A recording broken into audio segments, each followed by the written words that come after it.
नमस्कार, जय महाराष्ट्र. तर आपला आजचा जो व्हिडिओ आहे आपल्या फेब्रुवारी महिन्याच्या हप्त्याच्या वितरणासंदर्भामध्ये आहे. आज आहे 29 मार्च. काल होतं 28 मार्च. हे वितरण झालं का? हप्ता कोणाला आला का नाही? तुम्हाला हप्ता आला का नाही? ई-केवायसी झालेली नाही, काय करावं लागेल? योजना बंद होईल का? आम्हाला हप्ता मिळणार नाही का? आत्ता वितरण आज बंद आहे का?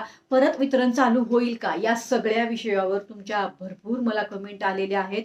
मी 2-3 दिवस झाले, तुम्हाला माहिती आहे किती प्रयत्न केले आपण कालही हे वितरण होण्यासाठी. तेव्हा हे वितरण झालं. नंतर काय झालं, आज वितरण चालू आहे का? या सगळ्या सविस्तर विषयावर मी खाली व्हिडिओ शेअर केलाय.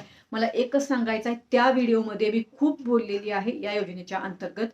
आता असं होऊ शकतं की आपलं चॅनल बंद होईल, आपलं इन्स्टा अकाउंट बंद होईल, आपलं फेसबुक सुद्धा बंद होऊ शकतं. कारण या योजनेच्या अंतर्गत जी सत्य परिस्थिती आहे ती सरकारच्या पुढे आणून ठेवण्याचा प्रयत्न मी करत आहे.